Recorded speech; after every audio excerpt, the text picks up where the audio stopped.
Quad को लेकर Joe Biden का बड़ा बयान। जो बाइडेन से संवाददाता ने पूछा क्या नवंबर के बाद भी बना रहेगा क्वाड, जिसका जिक्र अभी मनीष कर भी रहे थे। पीएम मोदी के कंधे पर हाथ रखकर क्या कहा है जो बाइडेन ने, आप देखिए। क्वाड यहां रहने के लिए है। नवंबर में अमेरिका में होगा राष्ट्रपति चुनाव, यह आपको जानकारी हम एक बार फिर से दे दें। और इसी को लेकर संवाददाताओं की तरफ से, जो वहां पर मीडिया है उसकी तरफ से यह सवाल पूछा गया कि आखिर नवंबर के बाद भी क्या बना रहेगा quad. Mr. President, will the Quad survive beyond the election in November? What survive? The Quad, will it survive regardless of the outcome? Way beyond November. Mr. President, will the Quad survive beyond the election in November? What survive? The Quad, will it survive regardless of the outcome? Beyond November. Way beyond November. ये बड़ा खास video है और बहुत शानदार तस्वीर है। दरअसल जो बाइडेन और प्रधानमंत्री नरेंद्र मोदी के बीच आज की तारीख में संबंध कैसे हैं, भारत अमेरिका के रिश्ते कैसे हैं, सबको एक साथ 30 सेकंड के इस वीडियो ने डिस्क्राइब कर दिया। क्वाड समिट में शामिल नेता एक बार फिर पीएम मोदी के मुरीद नजर आए। क्वाड नेताओं ने हिंद महासागर में नेतृत्वकारी भूमिका के लिए पीएम मोदी और भारत की सराहना की। क्या कहा बाइडेन, एल्बनीज और किशिदा ने, अब आपको ये बताते हैं। क्वाड समिट में मोदी मंत्रा की विजय नजर आ रही है। जो बाइडेन अमेरिका के राष्ट्रपति कहते हैं हिंद महासागर में भारत के अनुभव और नेतृत्व से बहुत कुछ सीखना है। पीएम मोदी की पोलैंड और यूक्रेन यात्रा ऐतिहासिक रही, यह कहा गया उनकी तरफ से। अब देखिए ऑस्ट्रेलिया के प्रधानमंत्री क्या कहते हैं। ऑस्ट्रेलिया के पीएम एल्बनीज ने कहा पीएम मोदी के नेतृत्व में भारत हिंद महासागर में प्रमुख शक्ति बनकर उभरा है।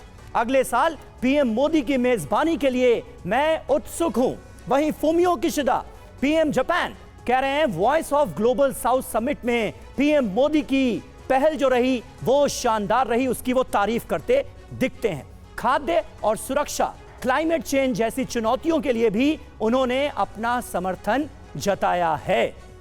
तो ये रुख अपने आप में क्या कह रहा है। क्वाड में प्रधानमंत्री नरेंद्र मोदी की नेतृत्व क्षमता को लेकर जो कहा गया है, भारत के मौजूदा रुख को लेकर जो कहा गया है, उसे आप कैसे देखते हैं दत्ता जी? देखिए ऐसा है कि ये जो इम्पोर्टेंस है भारत की आज के दिन दुनिया में, ये दुनिया की सबसे बड़ी डेमोक्रेसी और जो और डेमोक्रेटिक कंट्रीज जो क्वाड का हिस्सा हैं, ये मिलके एक डेमोक्रेसी उन लोगों के खिलाफ खड़ी है जो लोग विस्तारवादी हैं या दूसरे मुल्कों के ऊपर कब्जा करना चाहते हैं या उनको फिजिकली दबाना चाहते हैं।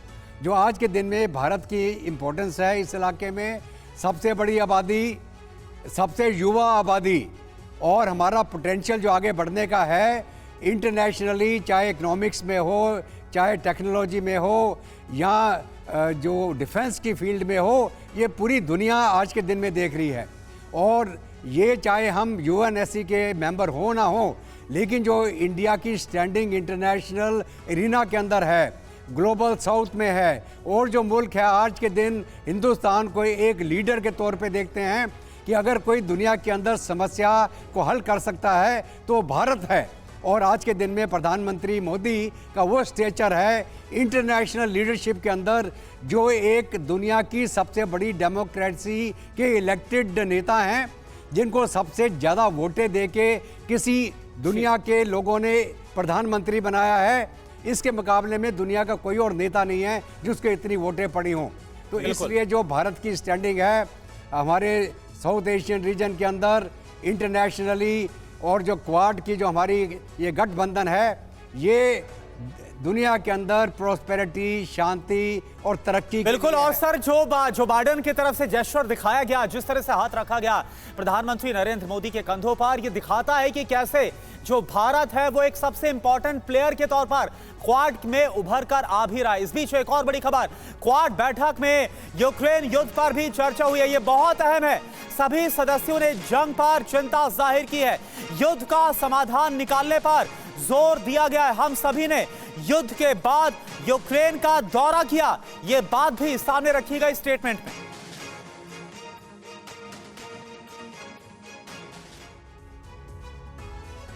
तो ये अहम है, रूस यूक्रेन युद्ध पर क्वाड का मंत्र देखिए क्या है। आइए कुछ पॉइंटर्स के जरिए हम आपको इस रुख को समझाने की कोशिश करते हैं। पहला, यूक्रेन युद्ध पर गहरी चिंता का इजहार किया गया है क्वाड के मंच से। जंग से भयानक दुखद मानवीय परिणाम सामने आए हैं, यानी ये जंग ह्यूमैनिटी के लिए कितनी मुश्किलें पैदा कर रही है ये भी बताया गया है।